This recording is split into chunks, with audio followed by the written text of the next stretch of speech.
Welcome to the solution video to Procedural Lab. So in this lab, we will introduce you the creation and simulation of a simple chamber model.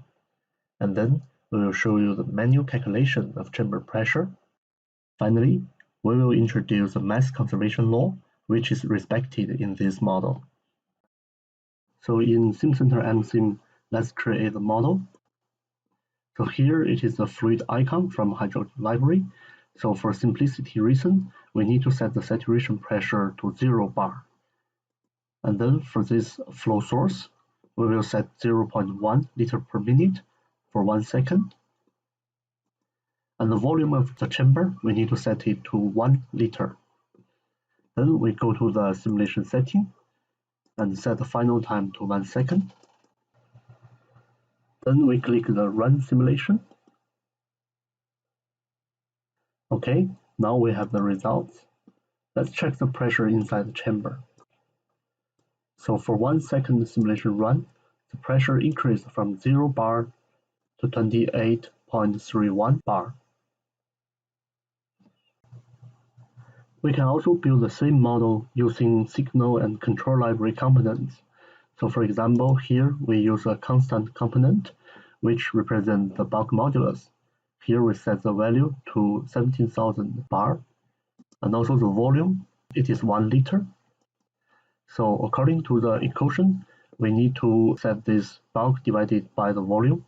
Of course, we need a unit conversion because we want to convert this liter into cubic meter. So for flow rate, it's also, we need to convert it into cubic meter per second. So here we will need to divide it by 1000 and then by 60. And then finally, we put an integration component here. We can calculate the pressure from this signal and control libraries component model. So let's check the results.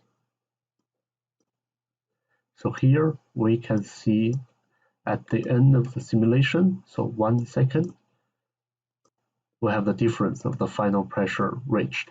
So instead of 28.31, now we reach 28.33 from this manual calculation method. Because we didn't take into account the density difference due to different pressure. So here in this equation, we need to multiply this factor to have the correct results. And also from the derivation of the equation, this factor is exponential of P divided by B.